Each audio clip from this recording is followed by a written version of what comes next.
Hello mga ka-offloader sa Pinas Market. Welcome back to my channel. Review tayo ng top gainers sa open market. So, top gainers, ito sila. Yan. So, maraming kulay berde. 6,045 tayo ngayon, up ng 0.53. So, lahat ng sektor ay kulay green. So, medyo okay. Okidoki. So, sa mga bago pa lang, ako pala si Offloader sa Pinas Market, isang OFW dito sa Middle East, at nagyaya sa inyo na manood sa aking mga videos na walang views at mag-subscribe sa maliit na mga subscribers. So, umpisa tayo kay si Mirara. Ewan ko kung naano ba natin si Mirara kahapon. Wala yata, kahapon hindi siya nagano. So, si Mirara, so sa ngayon, panalo na ba siya sa ulit? Na-renew ba yung niya, yung tawag nito? Pagmimina ng coal? Siya pa rin ba? So si Mirara, mga ka-OFW, mga ka-loaders, mga ka-earthlings, mayroong consolidation area na ginawa dito sa bandang 27 hanggang 30. So kung may breakout niya to, yan siya, ay pwede siyang tumuloy umakyat doon, Yan yung natin. Pero kung malakas yung resistant na yan, kasi palaging pag dumating diyan mag-resist, so pwedeng bumaba diyan. At pagdating naman dito sa may support, mag-bounce bounce back naman. So pwede din itong, meron tayong isang support dito, diyan. Pwede din diyan. So pwede diyan. Diyan muna tayo. So ay baka so pwedeng tumuloy-tuloy yan siya, So meron tayong isang resistant diyan. After niyan, so meron pa, marami pang mga resistant dito sa taas, So kung malakas talaga yan, mag-hold siya diyan. So pwedeng ang presyo talaga ni kung tutuloy siya up pataas, ganyan muna yan bago hataw si Mirara. So yan yung natin kay si Mirara, na kung tuloy-tuloy yung akyat, hindi siya bababa. Kung bababa, baka mag-retest lang muna. So pakiramdaman natin kung mag-breakout talaga to, malaking kandila talaga diyan. Wala kasing ganong volume maliit So 126,000 lang yung share na binili kay si Mirara. Pero ganun pa man dito sa Philippine stock market, medyo long term ka dito. At least 6 months o 1 year bago ma-hit yung mga target price natin. Pwede din mag 3 months, so hindi natin alam. So target price ng mga broker natin is 32.53 kay Metrobank. So mataas si Metrobank. Si TradingView, tingnan natin kung magkano ang target price. So 32. So ito lang muna, 32 or 34 yung target price natin. So baka namali lang to, 35 siguro to na-typo, reverse ko lang siguro. So yan si Mirara sa may hawak diyan. So pag lalo na kung siyang manalo sa bidding, tuloy-tuloy yan si Mirara. Next is BPI, bangko tayo. So despite sa mga ngayon, simahalan, pero angat pa rin si BPI. Magbabounce na yata. Dati dito ang natin, pero bumagsak muna siya bago siya mangat. So kung gumawa na siya ng lower, higher high, higher low, baka gagawa ulit ng higher high, then higher low, then pag ganon. Baka ganon yung gagawin ni BPI, So ganyan lang mo, walahin natin yan para bago. So baka yun yung gusto niyang gawin. So titingnan natin to, ang ni BPI. So baguhin natin to para malaman natin kung saan tayo nag-umpisa ulit mag-vlog. So dito ganyan, ganyan.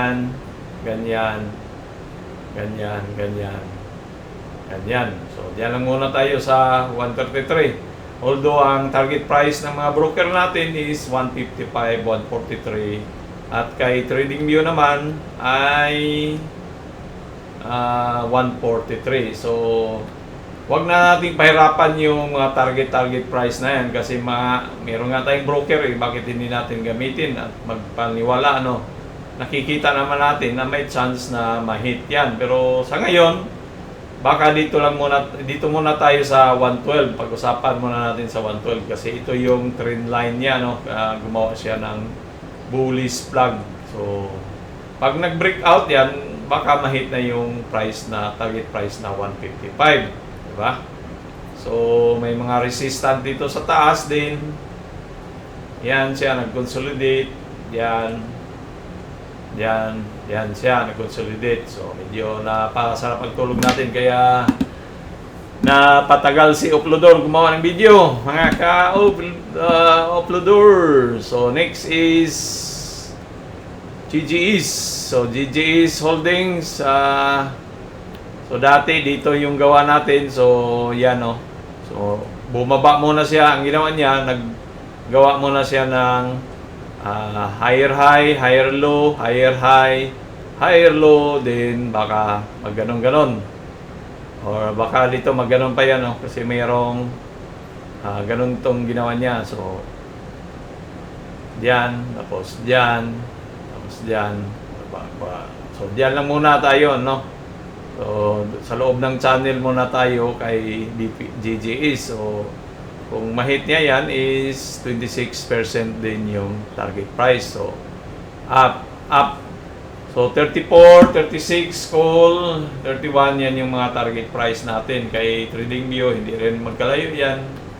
Ganon lang din yan, 34. So, yun malapit na ma-hit yung target price, So, kasi yung tawag nito, nasa trend line naman si GGEs, nandito siya sa ilalim, so paakyat.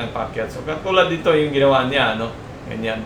So kung dito ka nakabili, 25 November, umangat siya diyan is so almost 4 months. So ito din, baka 4 months din dito. So baka mga June, ma-hit na yung target price ni GGEs, which is malaking bagay na rin, 27% ang kikitain mo, So, kaya maganda pag marami kang pira dito sa Philippine stock market, yayaman ka at kikita ka talaga. So, next is Pure Gold. Kahapon, pictures din natin to si Pure Gold. Tuloy-tuloy din siya. Dahil nga last day to buy ngayon ni Pure Gold para maabil mo yung 1.18 na dividends, at bibigyan ka ngayong Mayo 7 of me mong patanggap ang pera. So, kaya ang sabi natin, mayroong resistant yan, pero parang balak niyang i-break. Dito, na-break na niya yung resistant. At dito din, mayroong resistant kasi pagdating diyan, bumababa ang presyo, Yun, Dito pa, bumaba diyan. So, baka bababa siya.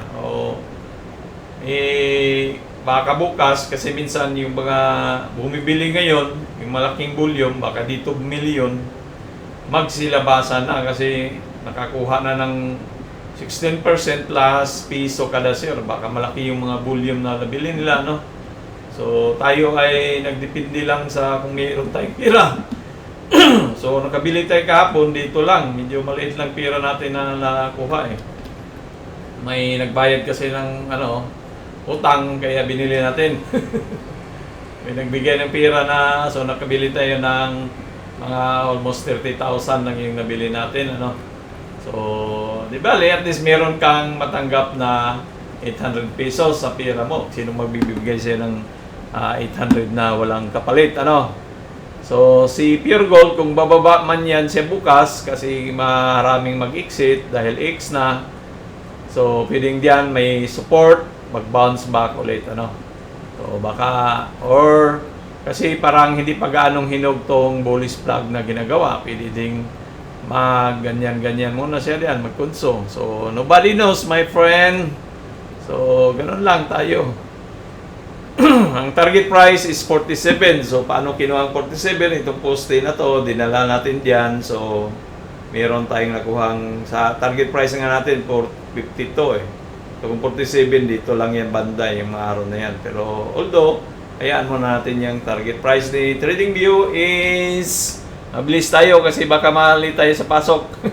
51 ang target price. So, 51 malapit sa 52 natin, Yan. So, gano'n lang naman tayo So, Yan si Pure Gold. Next is Globe.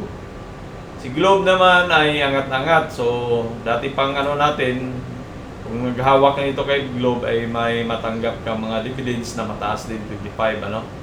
So, dahil mahal nga eh. So, si Pure Gold, Globe naman, inano natin nga gagawa siya ng cap. So, cap muna, tapos baka mag-handle din. Ang handle kasi yan, ganyan. Bago siya hataw sa target price na 2,320. So, 2,320 dito tama sa cap natin, sa lalim ng cap. Ano? So, yan lang muna ang target price natin kay Globe. Papunta dyan. Ano? So, let's zoom in si Globe. So, si Globe ay na-breakout niya yung consolidation. Ito yung consolidation niya. No? Yan, at saka ito. So, nag-hold siya dito, tapos na-break niya yung taas na yan. Merong isang resistant dito, ano, yan. So, kailangan niyang i-break yan. Tapos, meron din sa taas. So, maaari si Globe, mag-ganon-ganon muna, ano. Mag-ganyan lang muna yan sa presyo niya. Ganun lang naman yan talagang presyo, eh. Hanggat aabot doon sa target price na 2,320. So, kung nakabili ka ngayon dito, that is 41%. So, saan ka pa kung 41% ang tutubuin mo kung aangat na yan si Globe, ano? Hindi natin alam kung kailan, pero dito sa ano natin, prospect is ngayong September 26. So, okay na rin yan. Maghintay-hintay, may matanggap na pira, ano? Next is ICT. So, matibay pa rin si ICT. So, yung dating vlog natin, si ICT ay mayroong resistant dito na kailangan i-break niya yung 734. So, umangat siya ngayon. Angat, yan o, bullish na bullish pa rin. So, 27 March, natanggap na nila yung ano net. So, nagpunso siya dito, itong consolidation na yan, na-breakout niya. So, kailangan bukas malakas pa rin yan dapat si ICT para tuloy-tuloy siya sa taas. O baka pwede ding pullback muna bago siya hataw. So, ang target price natin kay ICT is nasa 850. So, nandito, malapit-lapit na rin. So, kung ma-hit yung target price na yan, 850, at nakabili ka dito, so, may up na 16%. So, ang natin nito ni ICT, gumawa siya ng Elliott Wave. So, hindi pa tapos yung Elliott Wave niya, Elliott Wave. So, hinanap pa natin yung point 3, ano. So, hindi pa natin, akala natin dito na, pero nagpunso lang siya, umataw. Malakas talaga si ICT, ano. So, dito. Pakiramdaman muna natin kung saan yung point 3 niya magtapos para makabuo na naman ng point 4, mag-pullback bago angat ulit si ICT. So, yan ang target price natin. So, yan ang top openers natin ngayong araw na to. Mga ka-offloader, huwag kalimutan, hindi po ako isang financial advisor, ako po isang OFW, katulad niyo, nagtiyatyaga magtutong mag-stock, ano. So, adios mi amigos, mi amigas, babus!